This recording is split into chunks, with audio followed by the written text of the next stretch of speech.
Obrigado, querido pastor André. Obrigado por ir lá no aeroporto me buscar, pelo carinho, hospitalidade, pelo amor. Também o pastor que foi junto com você, qual é o nome mesmo? Pastor Lim. Muito obrigado também pelo carinho, muito especial. Obrigado, pastor Haroldo. Pastora? Arlene. Pastor Haroldo e pastor Arlene, pelo carinho também de me confiar aqui o púlpito esses dias.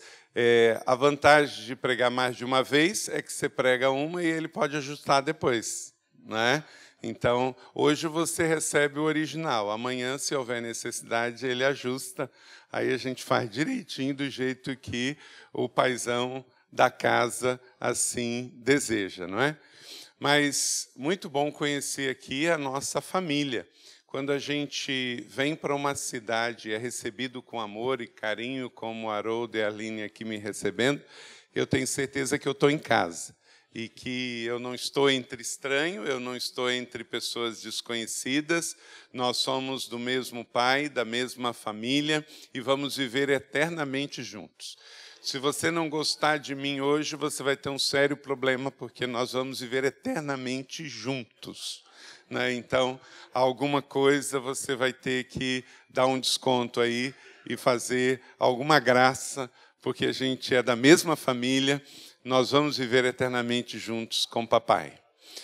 Quantos aqui tiveram a oportunidade de ir com o pastor Haroldo, com o pessoal lá em São José já alguma vez? Ok? Então, vários aqui de vocês já estiveram lá em São José. Eu tenho 47 anos de idade, eu sou casado com Leila, Leila é pastora comigo, nós temos 4 filhos, depois vou mostrar para vocês uma foto. E nós estamos em São José há 20 anos. Eu fui pastor em Nova Iguaçu, no Rio de Janeiro, depois fui pastor em Ijuí, no Rio Grande do Sul, durante quase 4 anos, e tem 20 anos que eu estou em São José. E em São José, nós pegamos uma igreja batista bem tradicional. Você sabe que tem muçulmano xiita, mas tem evangélico chato. E eu era desses, assim, daqueles batista casca grossa, que só ia pregar em igreja batista, só trazia pastor batista para pregar na minha igreja. Eu era muito, muito xiita, aquele religioso terrível. Eu lembro uma vez que eu era pastor aqui em Juí, no Rio Grande do Sul, e eu tinha um colega aqui em Itajaí, que tinha formado comigo no Rio de Janeiro, e ele trabalhava com o pessoal do G12. Ele foi pastor aqui, acho que é pastor aqui até hoje, o Wagner Pacheco. E aí ele foi pregar lá em Juí. E ele foi pregar e levantou as mãos. Eu cheguei do lado dele e falei assim, você veio pregar ou você veio fazer adoração? O que você veio fazer aqui? Mas eu já pedi perdão para ele, tá? Ele já me pediu, já me perdoou, eu também, porque isso era do tempo que eu conhecia Jesus, mas eu não conhecia o Espírito Santo. Mas agora eu conheço Jesus e conheço o Espírito Santo e sou amigo dele. Então, ele perdoou os pecados e perdoou também o tempo da ignorância, da religiosidade, não é? E Deus tem feito uma obra linda lá em São José. Eu assumi a igreja em 97, com 620 membros, e Deus foi muito bom comigo, com Leila, com os nossos filhos biológicos e espirituais.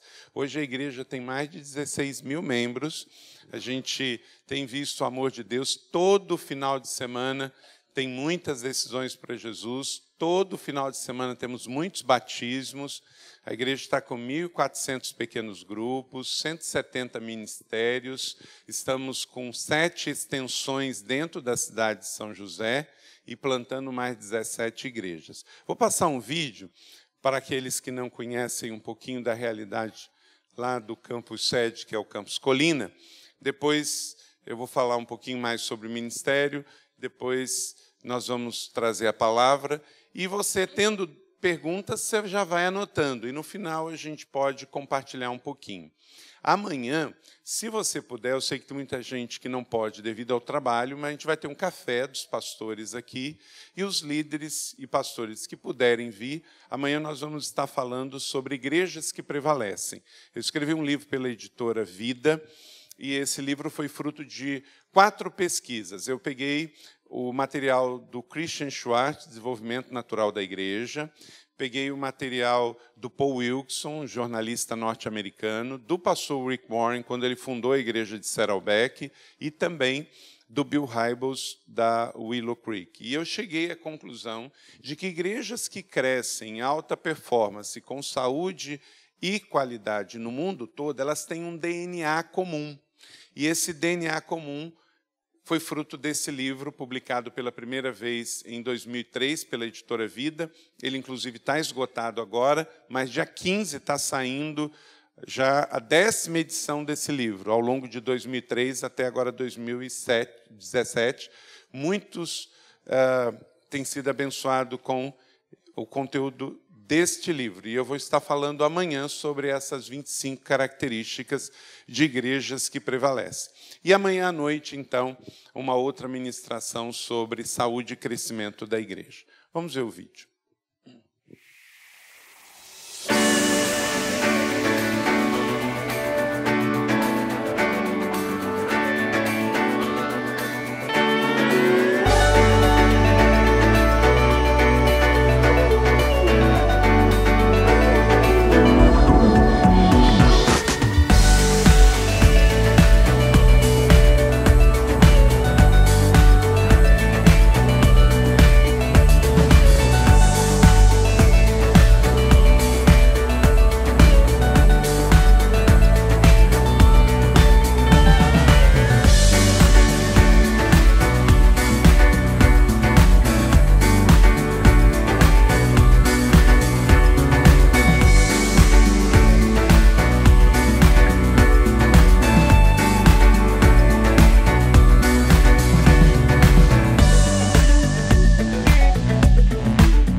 Esse é um pouquinho da realidade da igreja da cidade Campos Colina.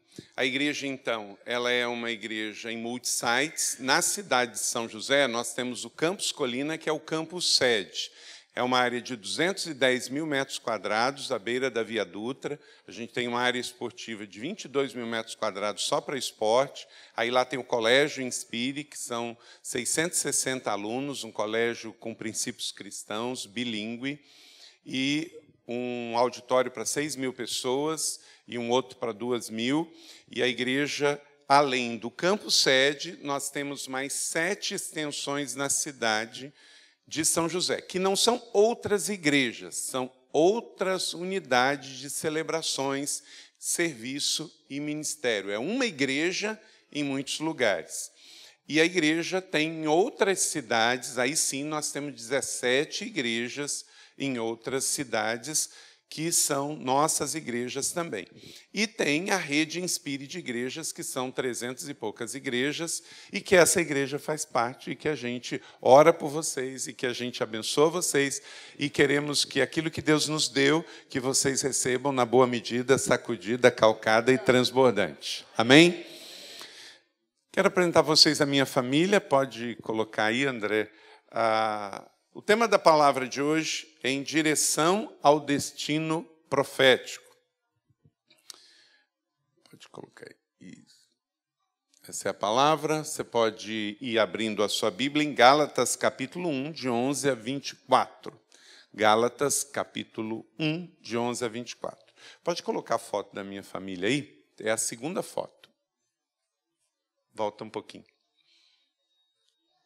Isso. Enquanto você acha aí, Gálatas capítulo 1, de 11 a 24, quero apresentar para vocês meu primeiro ministério, como você também tem o seu primeiro ministério na sua casa. Então, eu e Leila é pastora comigo, eu sou um obreiro de uma esposa só. Isso é importante dizer hoje, porque alguns não pegaram essa recomendação de Paulo a Timóteo, que seja bem casado e marido de uma só mulher. Gente, parece brincadeira, mas eu era pastor no Rio Grande do Sul, fui confrontar um irmão que estava vivendo um caso fora do casamento. Sabe o que ele falou para mim, Além? A Bíblia falou que o bispo, o pastor, deve ter uma esposa só. Não há essa recomendação para o membro. Você acredita num negócio desse? O camarada teve coragem de falar isso para mim. Foi ungido com óleo de peroba, mas ele falou isso para mim. Então, eu e Leila somos casados há 25 anos, e fruto desse casamento, a Leila é pastora comigo, é psicóloga também. Temos 4 filhos. A Ana Carolina, que tem 22 anos, está namorando o Levi, que também vai ser pastor. Eles vão casar ano que vem. Aí tem a Ana Beatriz, que tem 19 anos, namora um rapaz aqui de Curitiba. E os 2 meninos gêmeos, esses são mais novinhos, estão com 16 anos, não está na fase de namorar, não é? E esses dias um me perguntou assim: pai, eu posso namorar? Eu falei: filho, você vai namorar, só que acontece que é o seguinte, a gente vai ter que te levar para namorar, nós vamos ter que dar dinheiro para o lanche seu e dela. Então, não é melhor dar uma esperadinha, Faz amizade, vai orando, e aí, quem sabe, na hora em que você também tiver como pagar o McDonald's dela, aí a gente conversa, não é? Que eu sou das antigas, que quem convida paga, não é, Haroldo? O cavalheiro paga para a dama.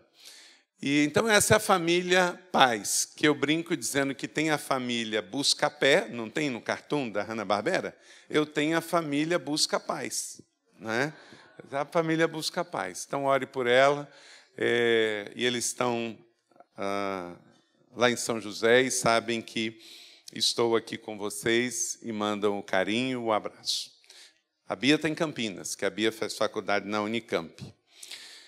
Vamos, então, quero que você abra sua Bíblia em Gálatas, capítulo 1, a partir do verso 11. Se você puder ficar em pé, descansar as cadeiras que estão segurando você aí um pouquinho.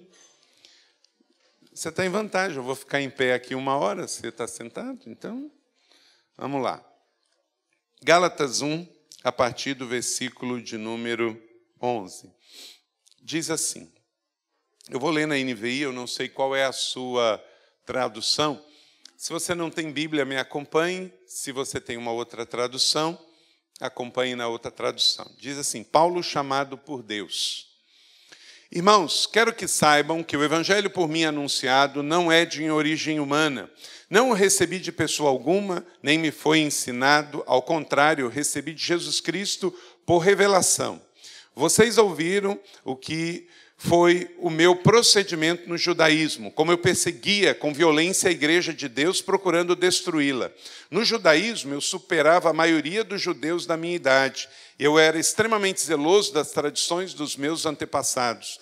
Mas Deus me separou desde o ventre materno e me chamou por sua graça, quando lhe agradou revelar o seu Filho em mim, para que eu anunciasse entre os gentios. Não consultei pessoa alguma. Verso 17, tampouco subi a Jerusalém para ver os que eram apóstolos antes de mim, mas imediatamente parti para a Arábia e voltei outra vez para Damasco. Depois de 3 anos, depois de quantos anos? Depois de 3 anos, subi a Jerusalém para conhecer Pedro pessoalmente. Estive com ele 15 dias. Não vi nenhum outro dos apóstolos, a não ser Tiago, irmão do Senhor. Quanto ao que lhes escrevo, afirmo diante de Deus, eu não minto. A seguir, fui para as regiões da Síria e da Cilícia. Eu não era pessoalmente conhecido pelas igrejas da Judéia que estão em Cristo. Apenas ouvia falar, aquele que antes perseguia, agora está anunciando a fé que outrora procurava destruir. E todos glorificavam a Deus por minha causa. Amém? Vamos orar. Pai, muito obrigado por esse tempo aqui. Obrigado a Deus pela nossa celebração nesta noite. Obrigado pelo pastor Haroldo, pela pastora Arlene. Obrigado pela vida deles. Abençoe a vida, o ministério deles. Abençoe a Igreja Aba aqui em Blumenau, a rede de igrejas que eles também mentoreiam aqui em Santa Catarina, no Rio Grande do Sul, em outros lugares. Obrigado também pela vida do pastor André, sua esposa. Abençoe a vida deles no ministério colegiado desta igreja. Obrigado, Senhor, pelo estado de Santa Catarina, um estado que amamos, que temos, ó Deus, visto a obra do Senhor crescer aqui, pela rede Inspire, como temos visto aqui sob a liderança do pastor Júnior, lá em Itajaí, Santa Catarina. Ó Deus, obrigado pela comunidade Reviver e por tantas igrejas da rede Inspire aqui no estado de Santa Catarina. Oramos e profetizamos, Senhor, que as igrejas evangélicas deste estado vão crescer de forma saudável, vão crescer abençoando outras igrejas, crescer a 100 por 1. Ó Deus, pastores que andam juntos são melhores sucedidos, estão menos vulneráveis. Pai, também pedimos pelo Evangelho no sul do Brasil, no estado do Paraná, no estado de Santa Catarina, no estado do Rio Grande do Sul. Deus, traz um avivamento no Brasil, fruto dessas igrejas, e que do sul para o norte venha um grande avivamento de igrejas saudáveis, multiplicadoras, igrejas que cresçam a 100 por 1, Pai. Deus, obrigado pela igreja da cidade em São José, obrigado pelo ministério que represento, abençoe, ó Deus, os pastores que lá estão, todos os nossos pastores, abençoe a minha família também, que não pôde estar aqui, mas estão lá, abençoe a Leila que está na nossa célula nesta noite, cuidando das nossas ovelhas, que o Senhor também a abençoe e a use.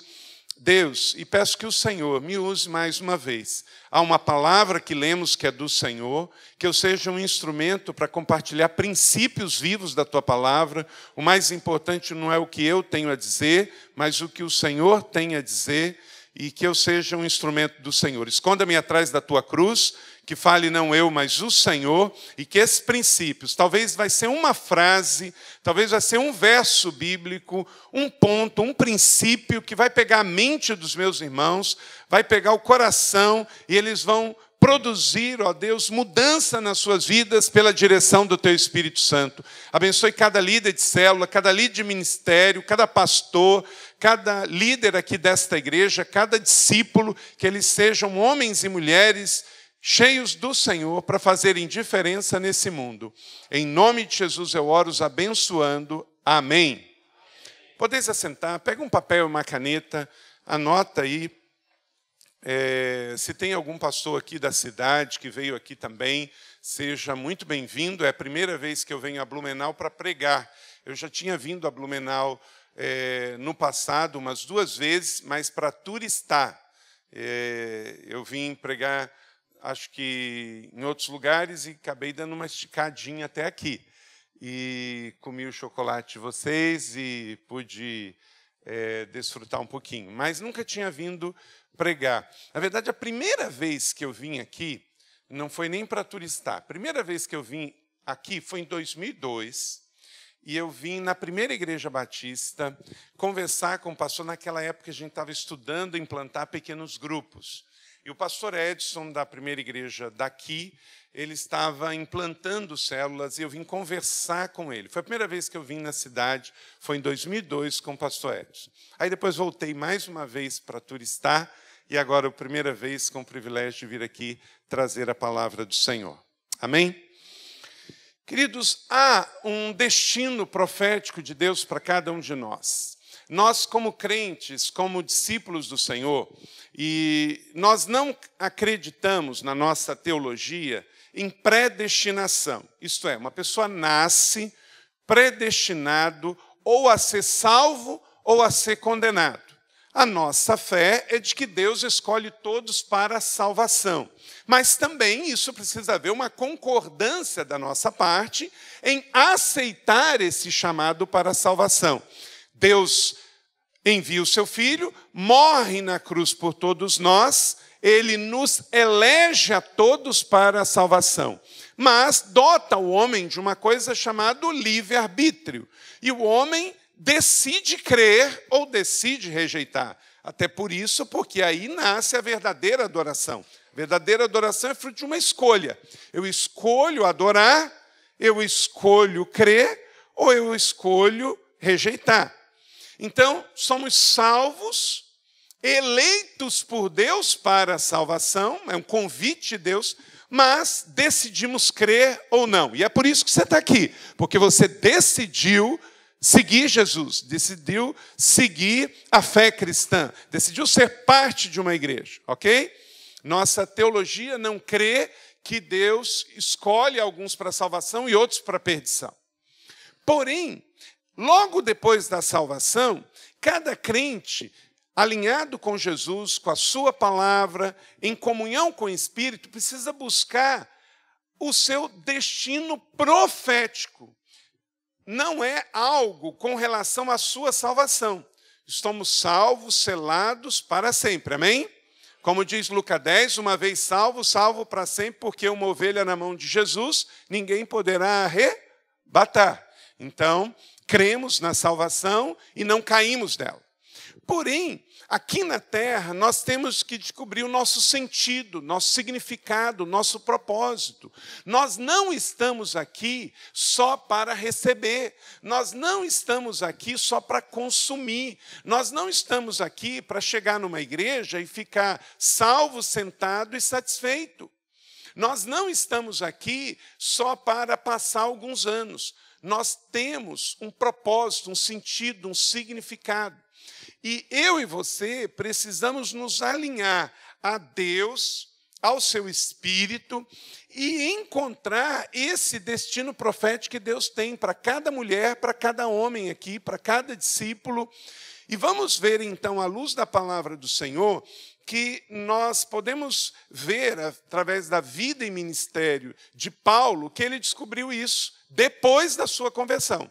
Então, ele nasceu judeu, se tornou um oficial romano, porque nasceu sob o domínio de Roma, então ele era judeu de linhagem de família judaica, mas nasce sobre o Estado romano, então ele é judeu, mas é também romano, se torna um homem muito influente, tanto no judaísmo quanto no mundo romano. No judaísmo, ele se torna um homem da lei. Ele se torna fariseu e ele se torna membro do Sinédrio. Para ser membro do Sinédrio, gente, tinha que saber decor as leis de Moisés, saber decor todo o Pentateuco, e tinha uma cadeira lá no Sinédrio. Era um dos 70 mais importantes dos judeus. Estudou e tinha grande graduação para isso, que ele diz no texto que lemos, suas credenciais.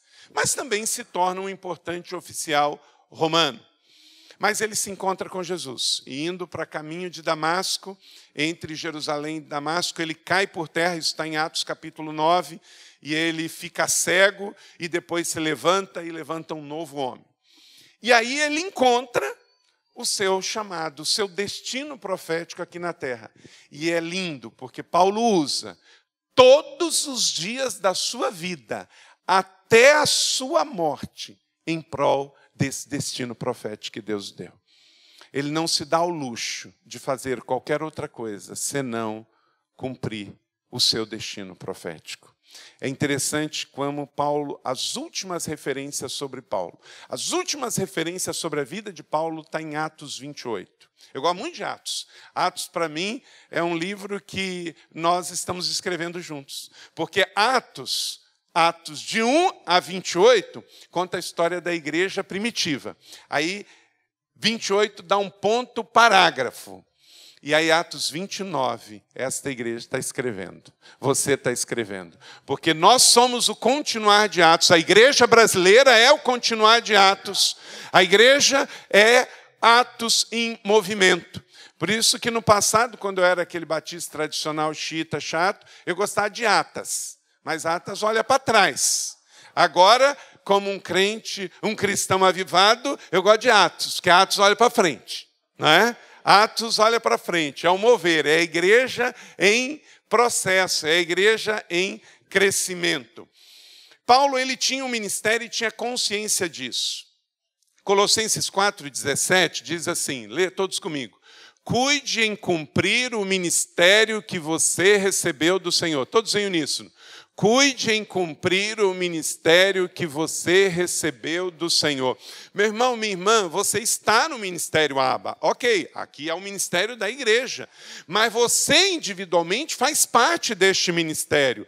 Eu faço parte do ministério lá em São José, e cada um na sua igreja local. Mas cada um tem o seu chamado e o seu ministério. E você tem que cumprir o seu chamado, o seu destino profético, com os seus dons de serviço, com os seus dons de governo, os dons de serviço que Deus te deu, que está lá em Romanos capítulo 12, 1 Coríntios capítulo 12, Efésios capítulo 4, e também os dons de governo, um dos 5 que Deus te deu também. E cada um tem que cumprir esse chamado. Porque nós somos salvos, é o primeiro ponto, mas não salvos para viver simplesmente só na nossa salvação. A salvação vai ser desfrutada na eternidade. Mas nós somos salvos também para cumprir um destino profético na terra, para ser diferença, para cumprir o ministério que Deus te deu. Meu irmão, você não é uma pessoa que vai viver para sempre simplesmente como um funcionário de uma empresa. Você está funcionário de uma empresa. Você tem um chamado que é para a vida, um chamado que é para cumprir o seu ministério, com dons que Deus te deu. Então, cuide em cumprir o ministério que você recebeu do Senhor. E na hora em que faltar força, que você estiver desanimado, não desista e não joga a toalha. Efésios 6,10, leia comigo, todos juntos. Fortaleçam-se no Senhor e na força, poder. Não desista. Então, na hora que estiver desanimado, lembre-se, é sexta-feira e o seu domingo vai chegar. Se estiver atravessando o inferno, marche, porque você não foi feito para o inferno. Se você estiver cansado, descanse, mas se levante, porque aqui não é o seu descanso. E busque cuidar do ministério que Deus te deu. E abasteça-se nele, porque é nele que vem a força do seu poder. Os que estão desanimados é porque olharam para a sua própria circunstância. Mas você tem que fortalecer-se no Senhor. Queridos, ao longo do ministério pastoral, eu tenho 47 anos de idade, eu tenho 25 anos de ministério pastoral e 20 em São José. Nem todo dia é um dia de superglória. Às vezes a gente está cansado, às vezes a gente está desanimado. Mas nós temos que fazer como Jeremias. O que Jeremias fez? Trago à mente o que me dá esperança. Então você tem que lembrar sua identidade, quem você é em Jesus, o que Ele te chamou para fazer, a quem você vai prestar conta. E aí você começa a olhar o que Deus já fez na sua vida no passado, encha-se de esperança pelo que Ele ainda tem para fazer. Você não tem que olhar o ministério dos outros, não tem que olhar a mídia. Você não vai ter esperança olhando a Rede Globo e televisão. Você não vai ter esperança olhando a CNN. Pelo contrário, o mundo está cheio de más notícias, mas nós somos o povo das boas notícias. Nós somos o povo das boas novas. Então, o nosso vigor, a nossa força não vem da mídia. A mídia, pelo contrário, o mundo jaz no maligno. Mike Bredot, um pastor que esteve conosco na conferência Inspire desse ano, lá da Bethel, ele diz, a igreja é uma incubadora de destinos. Eu creio muito nisso, concordo com ele em grau, gênero e número. A igreja não é um lugar em que as pessoas vêm e elas ficam sem sonhos, sem visão, sem sentido de destino. Que em nome de Jesus a aba aqui em Blumenau seja um lugar de céus abertos, onde o triste chega e sai alegre, o desesperançado chega e sai com esperança, onde a pessoa que não acredita mais em ministério vai voltar a acreditar, onde há sonho, visão, palavra profética, perspectiva, onde a igreja alinha-se ao céu, para a terra, para enviar e empoderar pessoas. A igreja não é um lugar de pessoas perfeitas, mas a igreja é um lugar de pessoas apaixonadas. Apaixonadas por Deus, apaixonada por pessoas, apaixonada pelas cidades. Esta igreja tem que ser apaixonada por essa cidade. Se ela não é a melhor cidade do mundo, ok. Se ela não é boa para os outros, ok. Se eu não gosto dela, tudo bem, mas você tem que ser apaixonado por essa cidade. Porque Deus te deu essa cidade. E você precisa amar essa cidade, celebrar, orar por ela. Vamos orar nesse culto ainda pelas pessoas que estão chegando aí pela Oktoberfest. Então, por quê? Porque Deus te deu, só por isso, não é? Uma vez eu cheguei na igreja e falei assim, vocês são a igreja mais linda do mundo. Aí a maioria das pessoas celebraram, aplaudiram, mas eu vi, isso foi muitos anos atrás, eu vi que algumas pessoas ficaram assim meio tipo, mas que pastor arrogante, hein?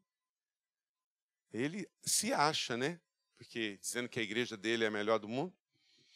Aí logo depois que eu falei isso, eu falei assim, sabe por que alguns celebraram e outros não? Os que celebraram entenderam o que eu disse. Eles entendem porque eles entendem o que é a igreja família. Os que não entenderam e julgaram é porque vê a igreja como um lugar para simplesmente a gente frequentar. Vê a igreja como um ajuntamento de religiosos. Meu irmão, não importa, pode ter muitas outras igrejas. Esta aqui tem que ser a melhor igreja do mundo para você. Sabe por quê? Porque ela é a sua família. Com o defeito, com as coisas boas, com as coisas ruins. A Leila tem defeito, mas ela é minha esposa. E ela é a melhor esposa.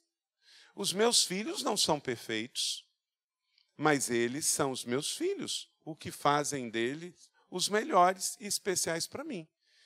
Se você acha que a mulher do outro é melhor do que a sua, o problema está com você.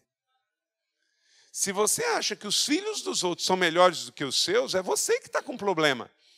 Então, se você não gosta da sua igreja, é você que está com problema. Então, você não olha para mim com cara feia, não, porque para mim a melhor igreja do mundo é a minha. Sabe por quê? Porque ela é minha família. Veja a igreja como família. Inclusive, você não vai ficar mais trocando de igreja. Se você já trocou de igreja, chega e diga para o pastor Haroldo, fala assim, Haroldo, eu só saio daqui enviado. Amém? Por quê? Porque é a sua igreja, é a sua igreja, é a sua família. Nós estamos com uma frase de efeito em São José que temos falado sempre. Igreja não é um lugar para frequentar. Igreja é uma família para pertencer. Você frequenta supermercado, você frequenta cinema, você frequenta festa, mas igreja, você pertence. Aqui eu cresço, aqui eu abençoo, aqui eu dou, aqui eu recebo, aqui eu discipulo, sou discipulado, aqui eu aprendo, aqui eu dou. Por quê? Porque aqui é o lugar que Deus me colocou para permanecer. Entende? Entenda isso. E aí nós precisamos acabar com esse negócio, aquela cultura antiga. Antigamente, dois crentes se encontravam. Quando um falava que era crente, o outro também. Qual era a primeira pergunta? Qual é a igreja que você frequenta? Não era assim? Não, agora nós temos que mudar. Qual é a igreja que você pertence? Qual é a família que você faz parte? Você tem uma família biológica, você tem uma família espiritual. Gente, parece simples, mas isso vai mudar a cultura até com relação à fofoca, maledicência e murmuração dentro da igreja. Porque se a igreja não é minha e não é minha família, eu só frequento, eu posso falar mal. Mas se eu sou a igreja, se eu pertenço, se ela é minha família, é minha vida, falar dela, estou falando de mim. Ok? Então, eu não vou falar mal daquilo que é meu, que eu estou ajudando a construir, é minha família. Boa ou ruim, perfeito ou não, é minha. Então, ela é a melhor. Não se contente aonde você já chegou. Esteja preparado para onde Deus quer te levar. É óbvio ver que Deus tem feito uma obra. Haroldo começou essa igreja do zero. Aqui no meio de semana, olha a igreja cheia em pleno feriado para a cidade com a festa. Mas imagina, certamente, coisas lindas que Deus está fazendo no meio de vocês. Mas sabe qual é a boa notícia com relação ao feito de Deus na nossa vida, na nossa igreja? Está em Filipenses 1:6. Olha só, eu gosto demais desse texto. Vamos dizer juntos? Estou convencido que aquele que começou a boa obra em vocês vai completá-la até o dia de Cristo Jesus. Tá bom, mas é só o começo. Deus está trabalhando e Ele tem mais. Seja grato porque você foi salvo, seja grato porque você está crescendo na fé, e seja grato porque você está em direção a um destino profético que Deus te deu, e isso é só o começo. Uma frase especial que o Haroldo deve ter ouvido muito do pastor Eibe, por não ter andado perto dele um tempo, isso é só o começo. Eu também creio nisso, gosto demais. Porque Deus, gente, não é caixa, Deus não é reservatório, Deus é fonte de luz, é fonte de sabedoria, é fonte de graça, é fonte de poder. Se a gente tem criatividade nele, pode preparar que vem mais. O pastor Rick Warren tem uma expressão que é muito bacana. Às vezes a gente fica aqui no século XXI olhando os problemas que a igreja evangélica tem, e tem mesmo, muitos. Mas às vezes eu vejo, André, alguns cristãos e pastores, pregadores de mau agouro, só olhando problemas com relação à igreja na pós-modernidade no século XXI. Não, eu sei que tem problemas, mas espera aí, vamos dar uma olhadinha. Gente, nós nunca tivemos tantos livros publicados, nós nunca tivemos tanta música produzida e gravada, nós nunca tivemos tantos estudantes em seminários, nós nunca tivemos tantas Bíblias publicadas, nós nunca tivemos em toda a história do cristianismo a Bíblia em tantas línguas, nós nunca tivemos tantos missionários em campo como nós temos hoje, mesmo na época áurea das agências missionárias globais, nós temos mais missionários hoje do que em qualquer outro tempo da história. Só os batistas da Convenção Batista Brasileira têm hoje 654 missionários brasileiros no mundo. Isso é só uma denominação, imagine olhar todas. Nós nunca tivemos tantas igrejas abertas, as maiores igrejas, olha para cá, irmão, as maiores igrejas cristãs evangélicas que já existiram em todo o período do cristianismo, pós-reforma, que estamos celebrando agora, 500 anos, existem, estão abertas hoje. Já morreram muita igreja local, mas as maiores que existem, você pode sair daqui, pegar um avião ali no aeroporto de Navegantes e se dirigir elas para qualquer lugar do mundo, dos 5 continentes, tem culto no próximo domingo. Então, se isso, que é um fato com relação à igreja, à literatura, à educação teológica, à obra missionária, por que eu vou ser um fatalista negativo e dizer que Deus não está mais no governo, não está mais no controle, coitado da igreja? Gente, vivemos um tempo de oportunidades. E aí o Rick Warren fala, e eu concordo com ele, que as maiores igrejas, antes da volta de Jesus, elas ainda vão surgir, e eu quero estar presente para ver e ser parte, em nome de Jesus, no Brasil e no mundo, e faz parte do avivamento de Deus no sul do Brasil, e a sua igreja faz parte disso, em nome de Jesus. A minha igreja faz parte disso. Tem problema, tem igreja doente, tem sim. Mas a mão de Deus está estendida no século XXI sobre a igreja brasileira com todos os seus problemas.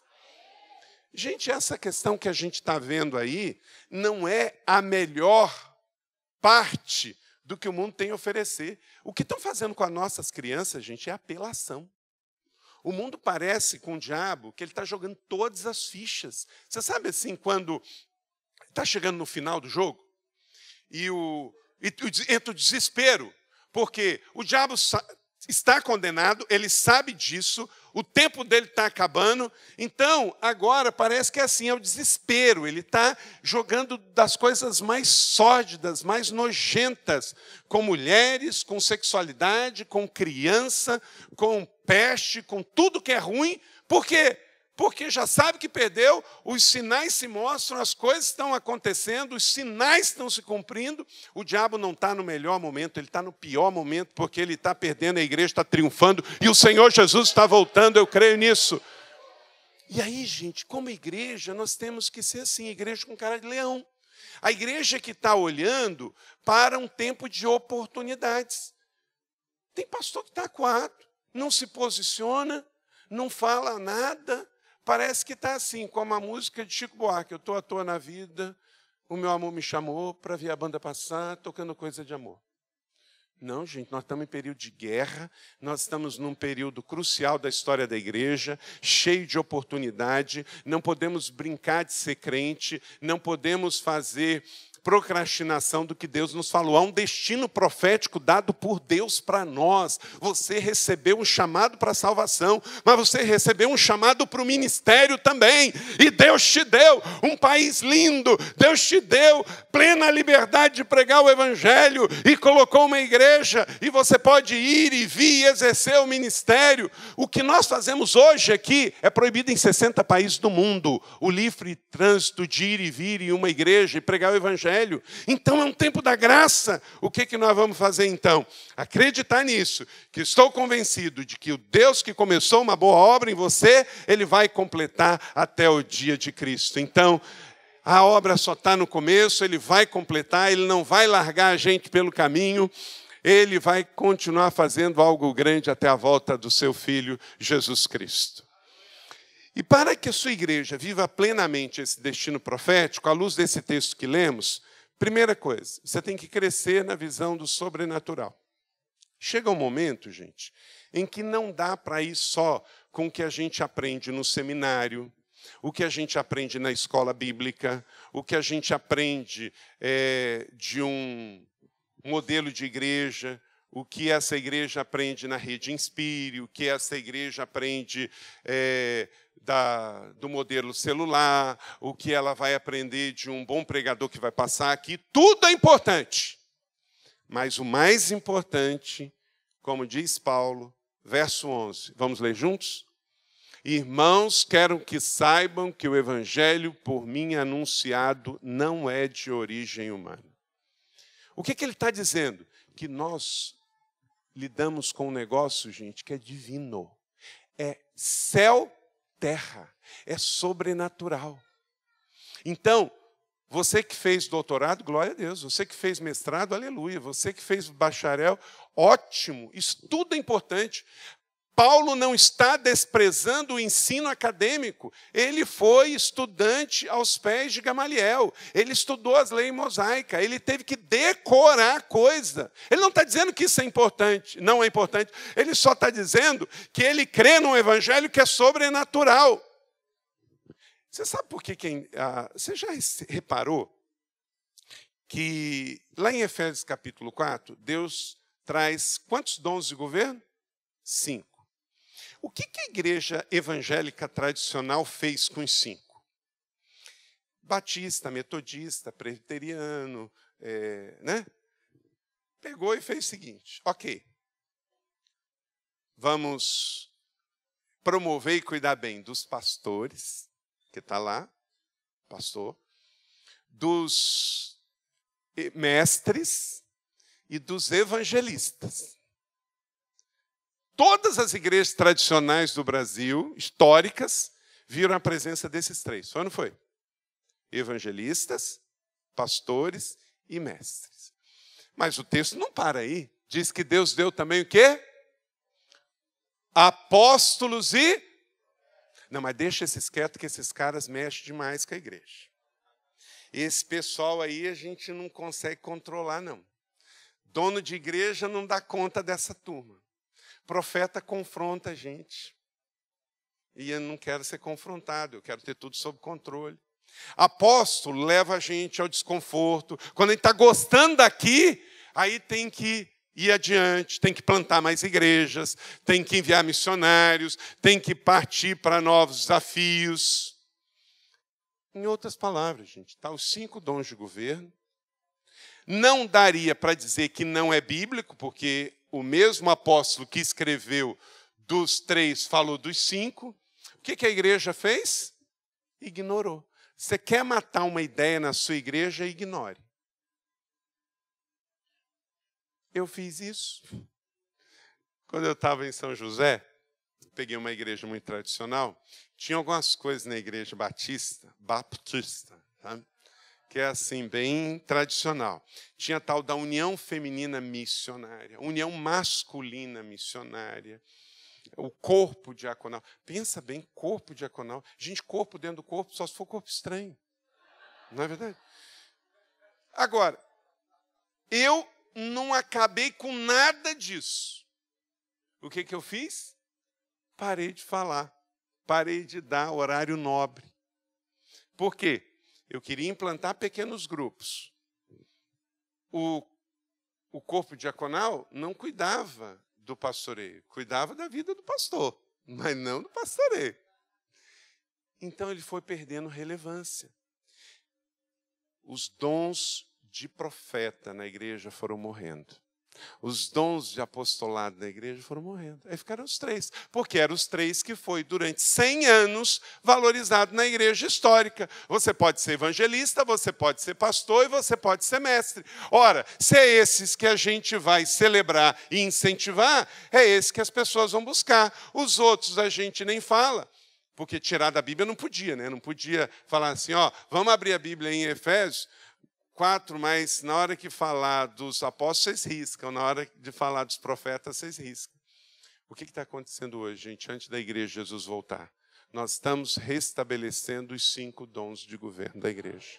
E a igreja precisa dos pastores, precisa dos profetas, precisa dos mestres, precisa. Mesmo que profeta goste de botar as coisas meio fora do lugar. Né? Eu, às vezes... lá na igreja, na nossa equipe pastoral, eu tenho os 5. Às vezes eu tenho um pouquinho de cada. Né? Mas por ter os 5, tem hora que eu tenho que engolir calado algumas coisinhas. Por quê? Porque uma igreja que tem todos os dons vai ter todas as manifestações. Isso é ótimo para a saída do corpo. Tem coisa que eu não faria, eu faria diferente.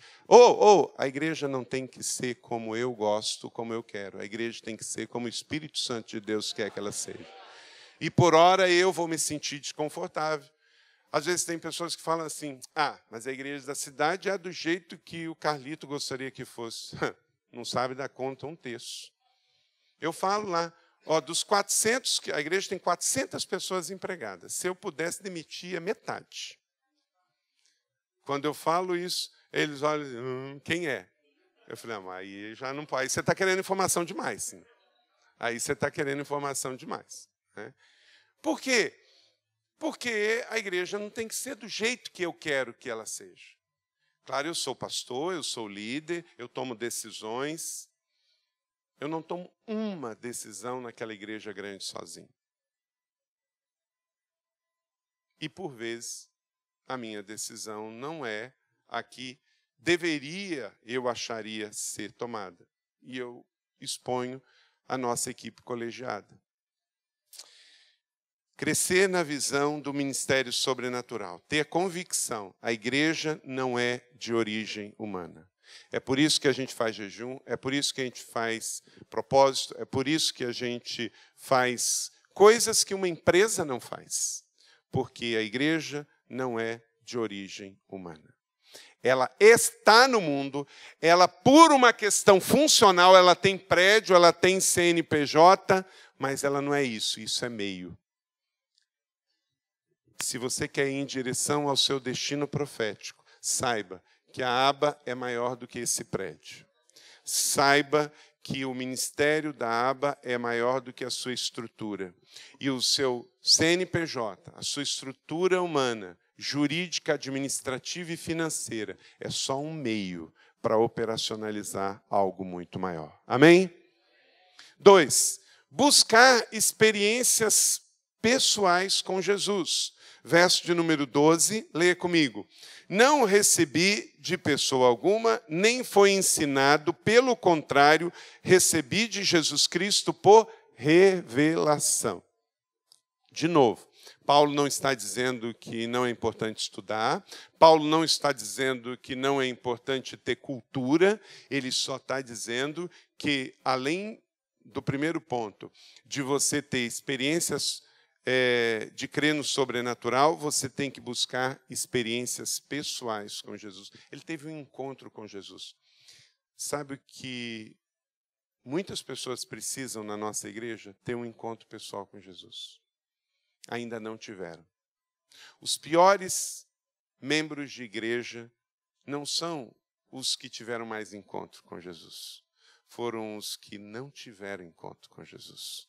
Porque você pode entrar numa igreja, levantar uma mão, ser batizado, ser membro do hall, mas ainda não ter nascido de novo.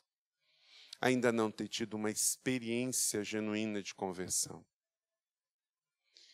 E outros andaram um pouquinho, até tem uma experiência de conversão, mas só passou no batismo das águas.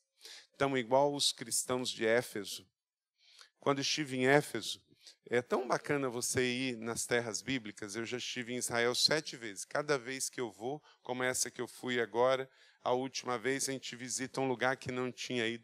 Israel é um lugar assim que quem tiver a oportunidade de ir, eu sempre digo que vá. Você vai andar nas páginas da Bíblia e nunca mais vai ler a Bíblia como você lia antes. E é sempre um tempo de muita revelação. Eu não tinha ido à cidade de Beersheba. E aí, pela primeira vez, eu fui. Gente, que experiência, você andar numa cidade que, segundo Gênesis, pela primeira vez, Abraão orou a Deus. Porque antes ele conversava com Deus. Mas a prática da oração, ele passou a ter na cidade de Beersheba. Aí você vai lá, está naquela cidade, é muito especial. É você andar nas páginas da Bíblia. Então, a gente vê nas Escrituras que Deus se revelou e homens e mulheres tiveram experiências. É muito especial. Além da salvação, e isso é o primeiro ponto. Se você não está salvo, você está perdido. E aí você tem que reavaliar tudo. Mas como os cristãos de Éfeso, e eu estive em Éfeso, e fala que quando Paulo subiu o morro e desceu sobre a cidade, e hoje ainda está lá ainda, você sobe o morro e está assim a cidade, ele encontrou cristãos que conheceram o batismo de João, mas não conheceram o batismo de Espírito Santo. Isso é uma outra coisa. Você tem certeza que você foi batizado com o Espírito Santo? Você já teve uma experiência pessoal com o Espírito Santo? Porque isso é fundamental. E às vezes não é na igreja. O meu momento especial com o Espírito Santo não foi no meio do culto. Foi no momento de oração pessoal entre eu e Deus e o Espírito Santo só.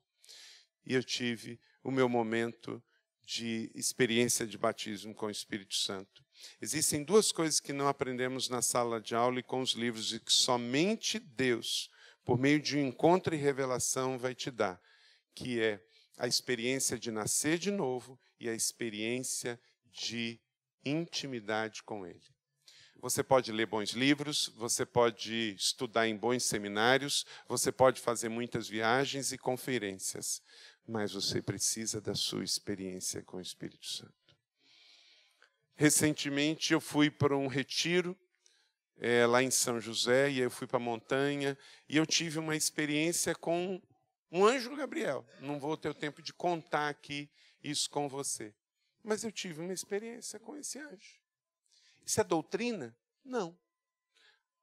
Vai acontecer com as pessoas? Pode ser que sim, pode ser que não. Porque nós não estamos falando de doutrina. Doutrina, gente, é quem é Deus, quem é Jesus, quem é o Espírito Santo, o que é o homem, de onde nós viemos, o que nós estamos fazendo aqui, para onde nós vamos. A Bíblia tem doutrina, do Gênesis a Apocalipse, e cada igreja tem a sua interpretação bíblica e tem a sua doutrina.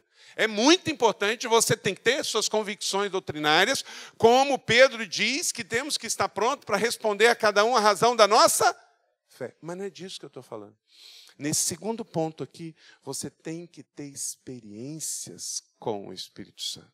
Você tem que ter experiências com Deus. Não é doutrina, não dá para ensinar e dizer que todo mundo vai ter. É você com Deus, fruto de você amar a Deus, fruto de você caminhar com Ele, de você fazer experiências com Ele, de você colocá-lo à prova, de ter jejum. Gente, eu fui para o seminário, saí do seminário, nunca tinha feito um jejum. Mas está escrito na Bíblia? Tá. Mas por que eu não tinha feito? Porque ninguém pode dar o que não recebeu. Eu não tive nenhum discipulador e mentor que chegar para mim e diz, olha, eu estou fazendo e está abençoando a minha vida. Faz também. Hoje, na nossa igreja, é comum as pessoas convidarem para alguma coisa e já perguntar antes, porque a probabilidade de você estar em algum tipo de jejum é muito comum, porque virou cultural. Gente, onde eu pensava que eu poderia ficar 40 dias só bebendo chá e água de coco? É possível, você não morre. Sabe por quê? Porque se você for fazer dieta, você não aguenta. Mas se você for fazer um propósito com Deus e um jejum, você aguenta. E ainda vai ter suas experiências com Ele, vai ter história para contar.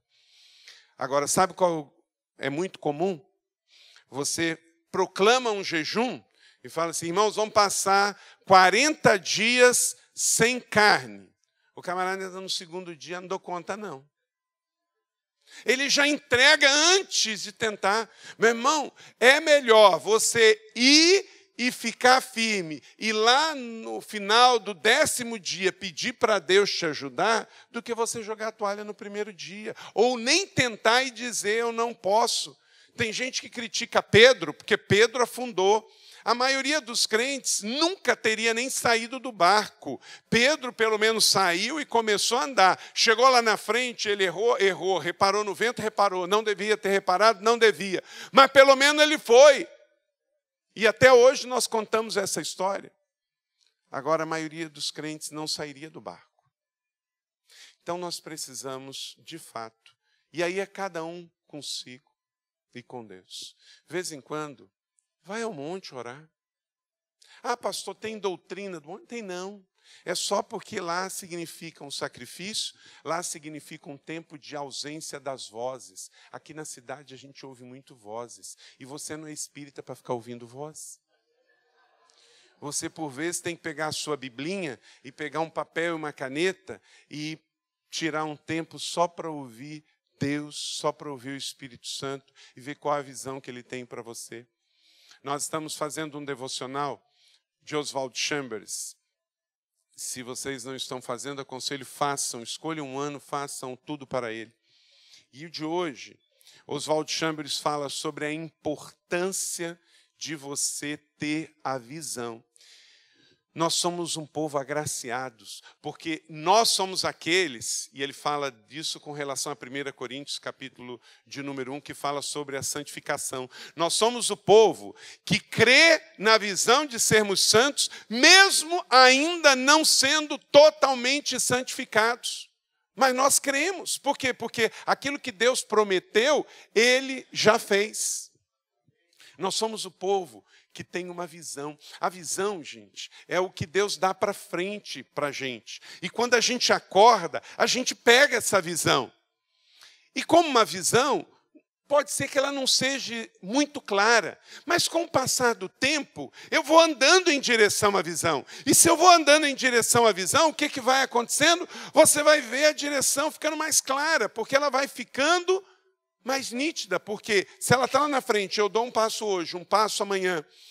Se você for se tornar um membro da igreja da cidade, você vai ter que fazer um curso, chamado curso de integração. E nesse curso de integração, você vai ler um livro meu, você vai ler, vai ouvir 2 CDs de mensagens e vai fazer uma prova, hein? Precisa. E um desses CDs de mensagem é uma mensagem que eu preguei em 99. Nós não temos nem DVD dessa mensagem, só tem o áudio. E o tema dessa mensagem é alcançando a visão de Deus. Se você ouvir o que Deus me deu, 4 horas da manhã, que Ele me acordou, e eu fui ouvi-lo, e Ele me deu a visão da colina. Nós só viemos comprar a colina, gente, em 2004. A visão vem antes da realização. Você viu um vídeo aqui de um lugar construído, mas Deus deu uma visão em 99. E quando você ouve aquele sermão de quase 1h30 pregado num domingo de manhã de um culto que não passava do meio-dia, e era 12h30 e Deus estava mandando pregar. E eu me arrepio até hoje, quando eu pego, de vez em quando, aquele áudio daquela mensagem, e eu ouço sobre uma visão que Deus deu, e o preço de cumprir aquela visão. Uma visão que não custa nada, não leva a lugar algum. Ministério é lugar de sacrifício, porque ministério é feito de altar. Se não tem altar, não tem sacrifício. É necessário rever. Então, em direção ao seu destino profético, crescer na visão do ministério sobrenatural, buscar experiências pessoais com Jesus, como Paulo fez no verso de número 12 de Gálatas capítulo 1, 3. Lutar contra toda a herança de religiosidade. Gente, nós somos mais religiosos do que a gente imagina. Às vezes a gente acha que é muçulmano que é religioso, que é cristão de origem histórica que é religioso. Não, nós somos também. Todos nós temos nossa religiosidade. Hoje eu estava conversando com o pessoal do ministério lá na igreja, que era o antigo Celebrando a Recuperação, que é hoje o 30 Semana. E são 30 semanas. E eu estava conversando com o Cláudio, líder do ministério, a gente estava com 700 pessoas fazendo o curso, o processo, 30 semanas. Até 20 semanas, não tinha baixado de 600 pessoas. Aí teve que fazer o inventário pessoal. Tem que fazer a confrontação. Aí depois disso, sabe para quando baixou? Para 300 e pouco. Nós não gostamos de ser confrontados. Nossa carne reage. As nossas defesas ficam igual o sapo cururu, inchado, cheio de leite. Aí começa a... né? Isso é o quê? É a nossa religiosidade. A gente começa a se justificar, a gente começa a dizer, não, não é bem assim, não é assim, não é assado. Nossa defesa, nossa defesa. Aí Paulo também tinha. Veja aí o verso 13 e 14. Vocês ouviram qual foi o meu procedimento no judaísmo, como perseguia com violência a igreja de Deus, procurando destruí-la. No judaísmo, eu superava a maioria dos judeus da minha idade e era extremamente zeloso das tradições dos meus antepassados. Extremamente zeloso. Sabe uma coisa que eu não entendi até eu começar a ir a Israel? Como é que o judeu que nasce no ambiente de Bíblia, estuda a Bíblia, não conseguiu receber Jesus como Messias? Se tudo que está na Bíblia se cumpriu na vida de Jesus, tanto nos patriarcas, quanto nos profetas e nos livros de sabedoria, quanto de Salmo. Eu estava conversando esses dias lá, e sabe por que Israel está assim? Israel hoje, gente, mesmo os judeus, eles não leem mais a Bíblia. Eles leem os escritos dos rabinos. Eles leem os escritos que interpretam da lei e da lei e da lei, já de várias interpretações. Quando morre um rabino em Israel, gente, há uma verdadeira comoção, porque eles realmente quase que veneram a pessoa que interpreta a lei. Só que eles mesmos já não estão lendo mais a lei. E aí, quando você se distancia da lei, você perde a sensibilidade de ouvir Deus, porque você abandona a palavra de Deus. Por exemplo, se você é um crente que só gosta de ouvir mensagem, mas não lê mais a Bíblia, você vai ter problema. Porque a mensagem já é uma interpretação da lei, da palavra. Mas você tem que ler a Bíblia para receber os apontamentos de Deus para você. Eu estou sendo um instrumento de Deus para a sua vida. Você está recebendo alguma coisa. Mas você não pode ficar só com a palavra pregada no púlpito da igreja. Um dos legados da fé cristã e da reforma é que somos todos sacerdotes. Todos somos responsáveis em ler e receber da palavra de Deus. Porque Deus, Ele quer falar diretamente com você. E Ele não precisa do Carlito, Ele não precisa de nenhum doutor, de nenhum pastor, de nenhum pregador para falar com você.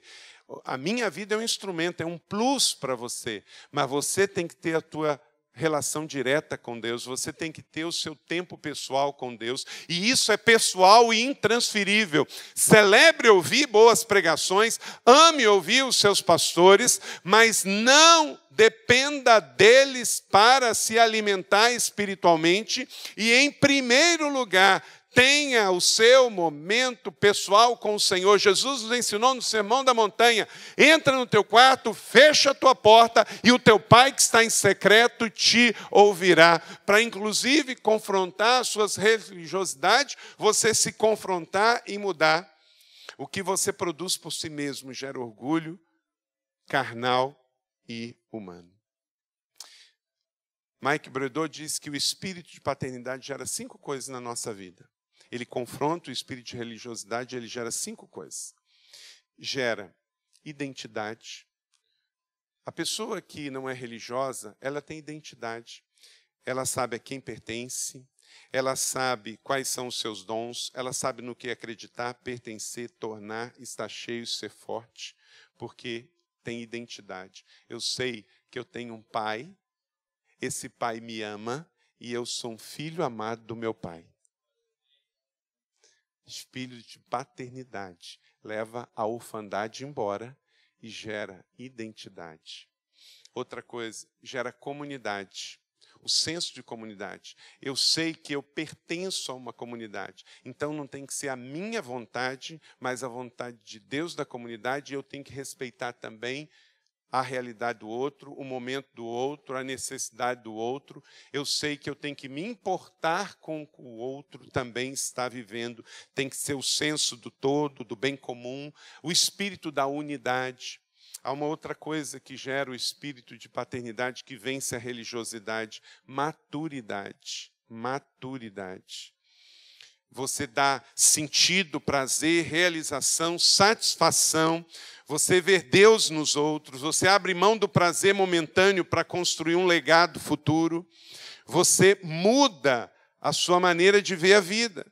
Porque a fonte de prazer não é o que eu sinto, o que eu quero, o que eu gosto, mas sim o que Deus quer para a minha vida.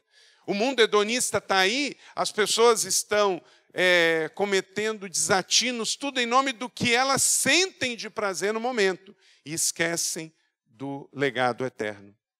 Outra coisa, senso de responsabilidade. Nós passamos a fazer parte de um lugar em que eu tenho que servir e ser servido. Então, eu vou servir no ministério, eu vou liderar uma célula, eu vou ajudar a construir a igreja, eu vou ser dizimista, eu vou ser ofertante, porque passa a ser um senso claro na minha vida de responsabilidade. E quinto, Mike Bredor diz que a paternidade me dá sentido de destino. Eu sei que meu pai tem uma missão para mim. Eu sei que eu fui feito para cumprir um chamado. Então, eu entendo que sou flecha, que eu devo construir um legado e que eu faço parte de um reino. A religiosidade, ela inibe tudo isso. Mas o espírito de paternidade permite tudo isso. Essas 5 virtudes na vida de um cristão. Quarto, valorizar o seu chamado pessoal. Valorizar o seu... Pode passar isso aí. Valorizar o seu chamado pessoal. Verso 15, lê comigo. Mas Deus me separou desde o ventre materno e me chamou por sua graça. Você entende que você foi chamado. Há um destino profético a ser vivido. Ok, eu estou salvo, glória a Deus, meu nome está escrito no livro da vida. eu sei que há um chamado para mim e eu não vou abrir mão disso. Eu não quero ser só crente, eu quero ser ministro, eu quero ser flecha inflamada, seguindo a um destino profético. Eu quero ser enviado. Ok, Deus não me chamou para ser pastor, nem todo mundo é pastor, mas eu tenho chamado. Eu sou um ministro, eu tenho, desde o ventre da minha mãe, um chamado. Paulo tinha essa percepção clara. Gente, por isso ele enfrentou naufrágio, por isso ele enfrentou picada de cobra, por isso ele foi preso, mas ele termina Atos 28 dizendo: estou preso em prisão domiciliar, mas estou lúcido pregando o evangelho mesmo em cadeia. Por quê? Senso claro de um chamado. Crente que fica murmurando, reclamando, ninguém me ama, ninguém gosta de mim, na minha vez, o pão sempre cai com a manteiga virada para baixo. Se você se acha um pobre coitado, é o pior sentimento que você pode ter, é pena de você mesmo. Meu irmão, você é a joia da coroa. Deus te fez com uma mente, Deus te fez com um coração. Você tem dons, habilidades dadas por Deus. A Bíblia diz no Salmo 8 que você foi feito pouco abaixo dos anjos. Não se sinta pobre, coitado, não se sinta um qualquer, porque você não é. Você não é melhor do que ninguém, mas também não é pior do que ninguém. E a pior coisa na vida de um cristão, de um discípulo, é se comparar, porque se você compara com alguém que está acima de você, você pode se sentir menor. Então, você pode cair na autocomiseração. Se você se compara com alguém que você está acima, você pode cair no pecado do orgulho e da vaidade, que também não é bom. Você tem que ter uma visão de si sóbria, como Paulo diz: pela graça de Deus sou o que sou, e a graça do Senhor não foi vã para comigo. Você tem que ser bem resolvido. Se você é homem, você tem que ser bem resolvido como homem, não pode querer ser mulher. Se você é mulher, tem que ser bem resolvida como mulher, tem que agradecer a Deus por isso. Se você está com 40 anos, celebre os seus 40 anos. Se você está com 70, celebre os seus 70. Agradeça porque é no final da pista que um jato decola. Se você tem dúvida disso, vai ali em Navegantes e vai ver. Então agradeça a Deus pelo tempo que você está vivendo. Não morra antes de falecer. Viva o seu momento de Deus na sua vida e cumpra o seu chamado. E não viva no passado. O pior lugar para se morar, o pior endereço para se viver no mundo é no passado. Porque o meu passado lá era tão bom, eu vivia lá na roça, e lá era tão bom, e era assim, era assado. Passou. Quem aqui dirige? Levanta a mão. Quando você dirige, o que tem na frente do carro? Tem um para-brisa. E aí, dentro do para-brisa tem um vidrinho. O que é aquilo?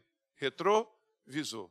Proporcionalmente, o para-brisa deve ser maior umas 20 vezes do que um retrovisor, não é? Para quê? Quando eu dirijo, eu tenho que olhar para onde? Para frente. Vez em quando eu posso dar uma olhadinha no retrovisor apenas como uma referência. Assim é o seu passado, irmão. Você anda para frente, você olha para os melhores anos, você olha para o que Deus está fazendo e vai fazer. De vez em quando dá uma olhadinha para trás como referência, mas você não pode morar no passado, porque o passado já passou, não volta mais. As pessoas que você tem que ganhar para Jesus estão no seu futuro e não no seu passado. O seu passado, se foi bom, glória a Deus, ele não volta mais, mas também se foi ruim, glória a Deus, não volta mais. O seu passado, principalmente no que tange aos erros e pecados, Rick Warren diz que o melhor instrumento é você ter uma pá. Pega, abre um buraco, joga o seu passado lá, enterra, pisa em cima e, bem resolvido, siga o destino profético que Deus deu para você. Bom ou mal, o passado não volta mais. Estatísticas apontam que num auditório de 100 pessoas, 80% dessas pessoas sofreram algum tipo de abuso na sua adolescência ou na sua infância. 80%. E, geralmente, esse abuso vem por parte de alguém que deveria proteger. Ou um pai, ou uma mãe, ou um irmão, ou um tio, ou um parente. Se não foi abuso sexual, foi abuso de violência ou foi abuso psicológico. 80% de um auditório de 100% sofreram algum desses 3 tipos de abuso. O abuso psicológico, recebeu muita palavra em cima, dizendo: você não vale nada, você não presta, você é um incompetente. Ou recebeu o abuso de violência, apanhou sem nem saber por que apanhou. Ou recebeu também abuso sexual. Agora, o que acontece, irmão? Provavelmente nesse auditório aqui, 80% das pessoas que estão aqui, inclusive a pessoa que está sentada perto de você, sofreu abuso ou psicológico, ou físico, ou sexual. Só que, se nós formos pensar que isso não tem mais solução, acabou a igreja, gente. Porque 80% de nós que estamos aqui. Então, nós temos que entender o seguinte: inclusive por esses abusos, o meu Jesus morreu na cruz por eles. Inclusive por esses abusos, o meu Pai de amor tem amor suficiente para hoje me trazer para perto dele e me curar destas mazelas, desses traumas, dessas dores, e me fazer maior do que esses abusos, porque provavelmente os que abusaram foram também abusados, porque não deram, porque não receberam, então também são vítimas e também são pessoas que precisam da nossa graça, da nossa misericórdia, do nosso amor. E se você sofreu algum desses 3 tipos de abuso, o melhor caminho é perdoar e seguir em frente. Ser bem resolvido com relação ao seu passado e seguir adiante daquilo que Deus tem para a sua vida. Valorize o seu chamado. 5º, mantenha o foco na missão do reino. Mantenha o foco. Gente, tem tanta coisa para nos distrair, tanta coisa para nos distrair. Paulo diz, versos 16 e 17, quando lhes escrevo, revelar o seu filho, quando lhe agradou revelar o seu filho em mim, para que eu anunciasse entre os gentios, não consultei pessoa alguma, tampouco subi a Jerusalém para ver quem era apóstolo antes de mim, mas de imediato parti para a Arábia e tornei a voltar a Damasco. Gente, vamos olhar o contexto disso aqui? Tremendamente normal Paulo querer ir a Jerusalém. Jerusalém era o centro de tudo. A gente leva as pessoas para Israel até hoje.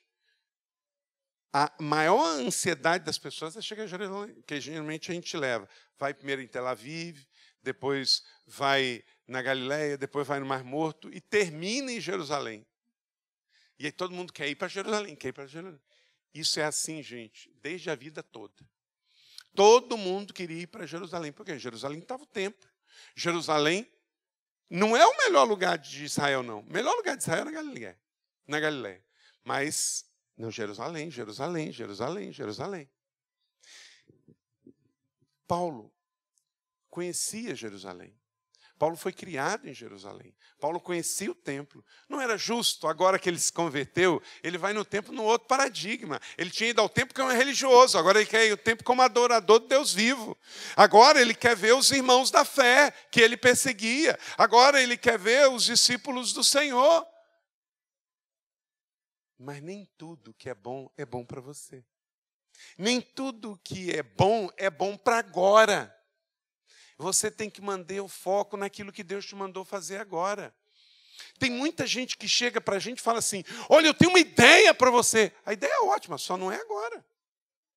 Aí eu tenho um plano maravilhoso, só que esse não é o plano de Deus para mim. Meu irmão, foque naquilo que Deus te mandou fazer. Paulo, ele sabia que ia chegar a hora de ir a Jerusalém, mas não era a hora dele ir para Jerusalém. Ele queria conhecer os que eram apóstolos antes dele. Jesus tinha 11 lá para ele conhecer, e ainda mais Matias, que tomou o lugar de Judas. Mas não era a hora dele ir. Mas tinha uma missão. Aí para onde ele foi? Para a predeira de Damasco. Gente, a Síria dá problema até hoje. Nos dias de Jesus, a Síria era problema. Nos dias de Paulo, a Síria era problema. Passou 2000 anos, a Síria continua. A Síria tem o ISIS, a Síria tem um ditador como presidente. A Síria tem tudo, porque a Síria nunca foi uma nação que voltou os olhos para o Senhor. Paulo não foi a Jerusalém, não foi ao templo, não foi encontrar os colegas, mas foi para uma missão na Arábia e na Síria. Em suma, foi para a pedreira. Meu irmão, não reclama se Deus te deu uma tarefa ruim hoje. Se você bombar nesse teste, você não vai ir para Jerusalém. Jerusalém vai ter a sua hora na sua vida. Se hoje é Arábia, vai para a Arábia. Paulo foi para a Arábia e ficou 3 anos na Arábia. Foi o seu seminário, foi o seu tempo intensivo para o que Deus iria fazer na sua vida. Há um destino profético sobre a sua vida na terra, mas Deus quer lapidar você, Deus quer trabalhar você, então ainda não chegou a hora de ir para Jerusalém. Encare a sua Síria, encare a sua Arábia com alegria, com foco, com devoção, porque seja fiel no pouco e Ele prometeu que sobre o muito te colocará. Mas não vá dormir enquanto não for a hora que o Senhor disser, vá dormir e vá descansar. Grande parte das suas dores foram quando seus sentimentos, desejos e vontades foram contrariados. Não quando a vontade do Senhor foi colocada em primeiro lugar na sua vida. 6, respeitar e aproveitar o seu momento. Para que você viva o destino profético de Deus para você, viva o seu momento. Veja o verso 18 aí. Depois de... Mais uma vez, depois de... Aí eu fui a Jerusalém, conhecer Pedro. Pessoalmente, estive com ele 15 dias. Não via nenhum dos outros apóstolos, a não ser Tiago, irmão do Senhor. Inclusive, pega na sua Bíblia aí, Gálatas 1, 19, e grifa aí, irmão do Senhor. Sabe por quê? Você tem aí uma informação muito importante para você usar quando as pessoas vierem dizer que Maria não teve outros filhos e que Jesus não era... que, de fato, a ideia de que Jesus não era humano também. Jesus era também. Tinha o Jesus histórico e tinha o Jesus da fé. E Maria foi mãe do Jesus histórico. Maria não foi mãe de Deus. O Mater Dei é um dogma romano, mas não uma doutrina bíblica. Não existe mãe de Deus. Existe a mãe de Jesus, do Jesus histórico. E Maria cumpriu esse papel muito bem. Até a cruz ela foi. Provavelmente José morreu. Às vezes as pessoas perguntam, né? Mas por que José não estava na cruz? A Bíblia não diz, mas muito provavelmente José era bem mais velho que Maria quando ele casou com ela. Então, naquele tempo, a vida não era tão generosa das pessoas viverem tanto tempo. Provavelmente, José morreu antes de Jesus partir. E, por isso, na cruz estava Maria com os irmãos de Jesus. Por quê? Depois que eles foram para a Galileia, Maria e José viveram juntos e foram uma família normal. E Maria e José tiveram outros filhos. E prova de Paulo dizendo isso. E aí vem o dogma romano dizendo, não, mas eles eram irmãos de fé. Ué, então por que não diz que Pedro é irmão de fé também? Há uma exceção aqui dizendo, não via ninguém senão a Pedro e a Tiago, irmão do Senhor. Então, não é irmão de fé, porque Pedro também seria irmão de fé, ele também era um dos 12. Então, é muito claro que não existe o dogma Mater Dei. Maria não é mãe de Deus, Maria foi mãe de Jesus. Aleluia, glória a Deus por isso. Só que Jesus também era 100% homem e era 100% o Messias, o Cristo. E esse foi aquele que, na Galileia, na hora do seu primeiro milagre público, olhou e disse, mulher, o que tenho eu contigo? Para fazer a separação do Jesus menino, que foi criado por eles lá em Nazaré, do Cristo que iria começar o ministério e iria se mudar para Cafarnaum. Não há informação que Maria foi morar com Jesus em Cafarnaum. Naquele tempo, gente, nenhum filho solteiro abandonaria a sua mãe numa outra cidade e iria morar sozinho numa outra cidade sem ter casado. Jesus foi para deixar claro que agora ele tinha um ministério a começar em Cafarnaum, na Galiléia dos gentios, e Maria ia ficar com os outros irmãos. Não é? A Bíblia é clara, quem enrola é a religião. Amém ou não amém? Mas esse texto fica claro isso, você pode grifar aí. Mas é interessante aqui, deixa eu te falar uma coisa, vou sentar aqui para lembrar uma coisa para você. Nós estamos na época da reforma. Quando Jesus estava com os seus discípulos em Cesareia de Filipe, lá em Mateus capítulo 16, Jesus olha para Pedro e fala com ele o quê? Quem dizem que eu sou? E o pessoal fala, uns dizem que sou Moisés, outros dizem que sou Elias. Não, vocês. Aí os discípulos, sob a unidade de Pedro, Pedro diz o quê? Tu és o Cristo, Filho do Deus vivo. Aí o que Jesus fala lá em Mateus 16, 18? Ele diz que sobre esta pedra edificarei a minha igreja. O que a igreja romana fez com esta palavra? Para reafirmar a linhagem da sucessão episcopal de Pedro e sustentar o dogma da igreja de que sempre houve um papa, diz que ele estava constituindo a igreja sobre Pedro. Passou-se 15 séculos, quando chegou a reforma, que celebramos esse ano no dia 31 de outubro, seus 500 anos, o que nós afirmamos? Que não é sobre Pedro, é sobre a afirmação dele, sobre a palavra rema dele, sobre esta pedra, a palavra, edificarei a minha igreja. Ok? Então nós ficamos com essa dualidade. A igreja romana dizendo que era sobre Pedro e a igreja reformada que é sobre a palavra. Deixa eu dizer uma coisa para vocês, depois de 20 anos, 20 séculos da igreja romana dizendo sobre a liderança de Pedro e 5 séculos sobre a igreja reformada dizendo sobre a palavra. Estou convencido de que nós não precisamos abrir mão de uma coisa e da outra. As duas coisas são importantes.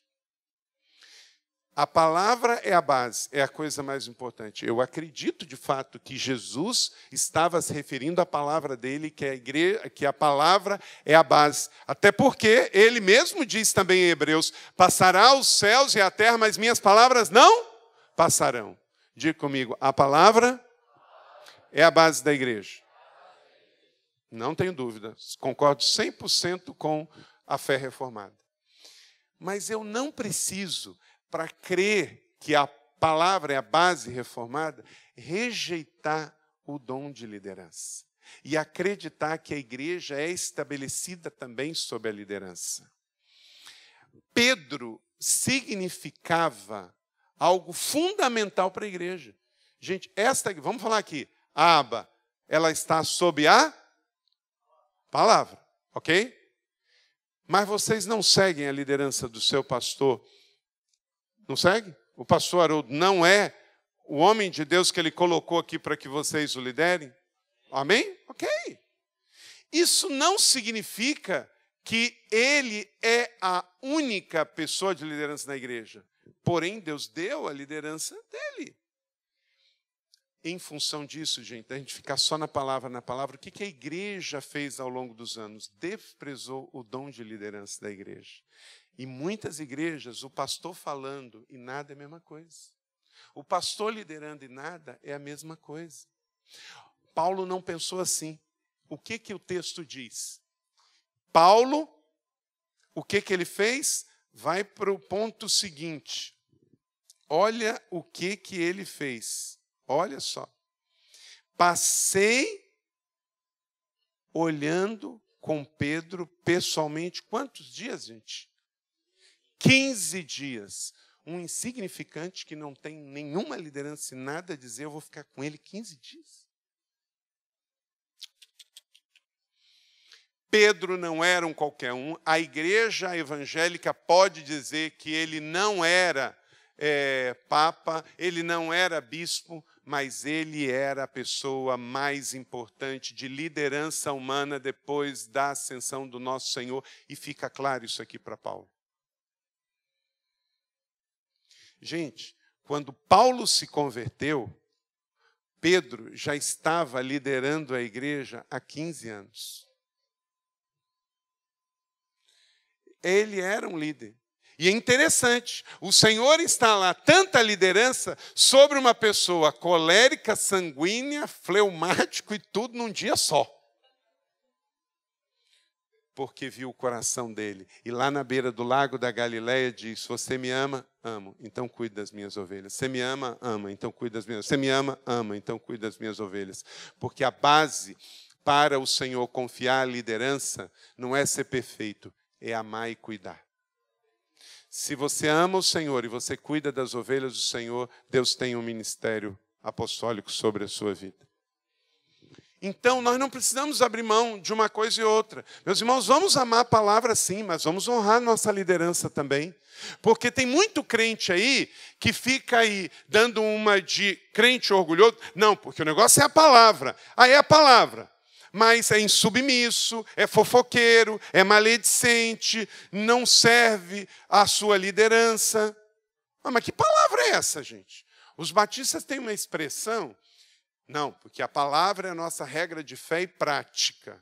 Ué, mas que prática é essa que se fala para honrar os líderes, aqueles que vigiam por você, e porque você vem ferido de outro ministério, porque lá sofreu um abuso eclesiástico, não se resolve, vem para uma igreja séria e continua não honrando, só porque você está deixando que sua ferida no passado te defina.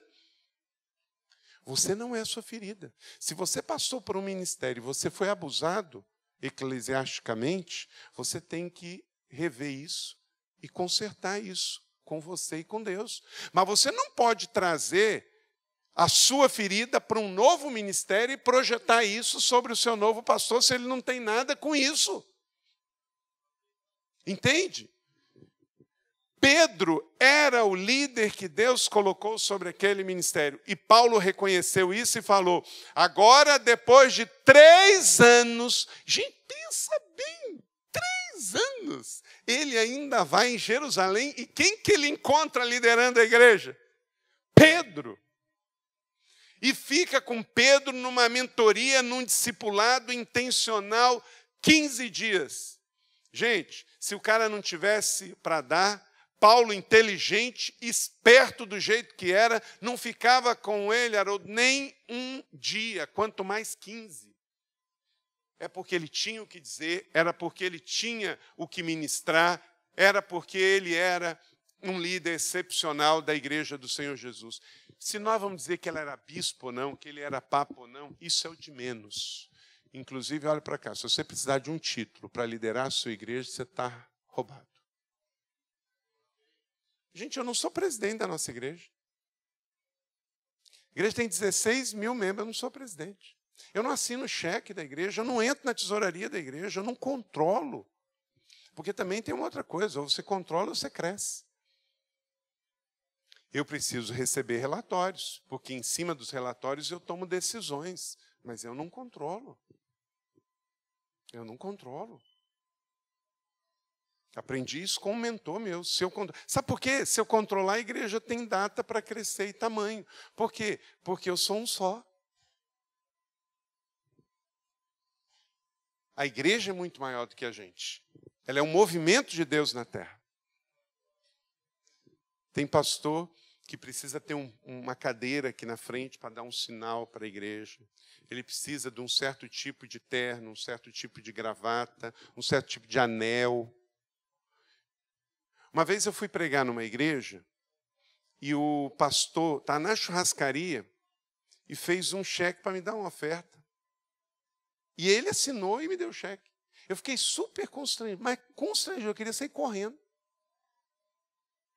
Porque se ele dá com a coisa ministerial e pública desse jeito, se andar com talão de cheque da igreja na churrascaria, gente, não é por aí não.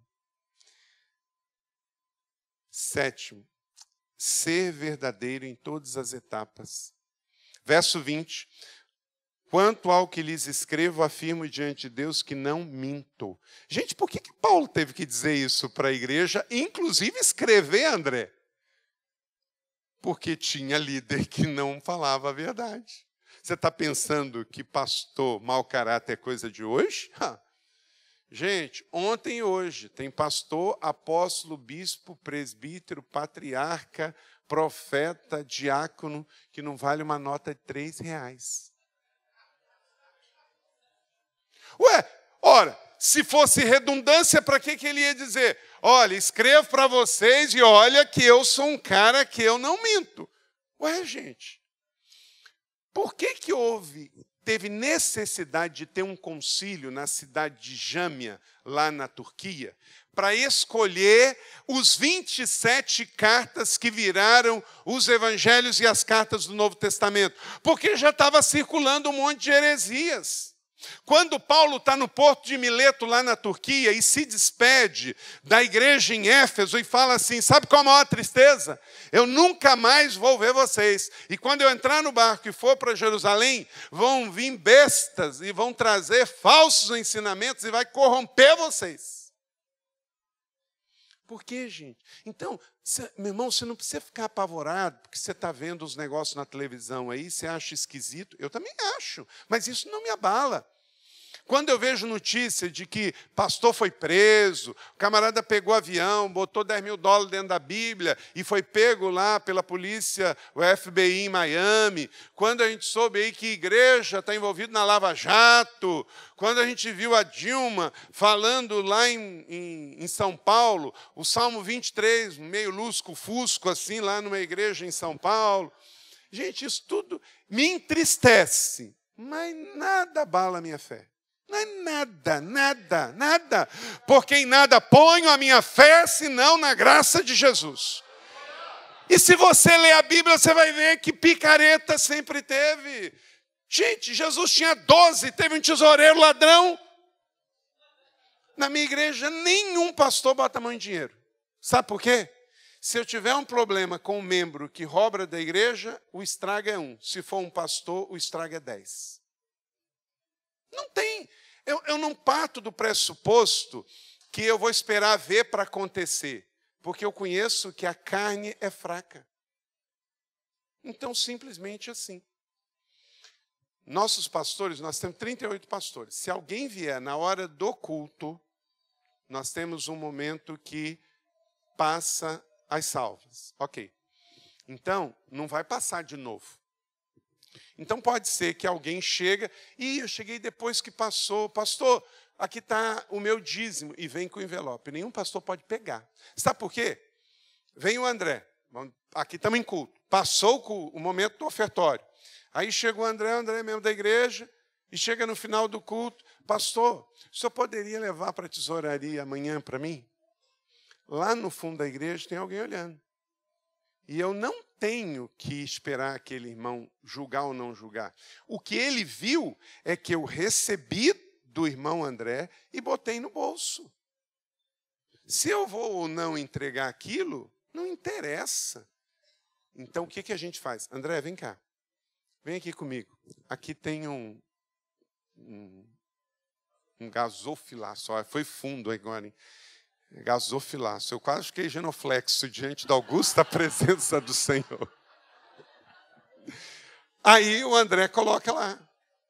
Por quê? Porque nós não podemos nem dar a margem para que alguém pense sobre isso. Meu irmão, deixa eu dizer uma coisa. Na igreja você não pode parecer honesto, você tem que ser honesto. Pense nisso, você tem que cuidar, tem que haver um zelo. Esse tempo eu fui no norte, fui pregar, e teve um momento em que na igreja lá tem um costume de, se você vai dar o dízimo, você entrega naquela fila. E nessa fila aqui você dá a primícia na mão do pastor, gente. E o pastor recebe, bota na sacola dele ali, e ora pelas pessoas. Gente, é muita falta de sabedoria nos dias de hoje. Aí fora o povo está dizendo que ir na igreja é sinônimo de dar dinheiro para pastor. Você literalmente vai fazer isso na igreja? Eu não estou dizendo se você não quer. A Bíblia fala de primícia, você pode dar uma primícia ao pastor, glória a Deus, o pastor Haroldo não vai ser orgulhoso, não, o André não, mas tem o momento certo, a forma certa, a hora certa de você fazer isso, entende? Deus dá a salvação, mas o bom senso é você que escolhe. Olha para cá, meu irmão. Tem um monte de coisa na igreja que a gente faz, não é no certo ou errado. É sábio ou não sábio.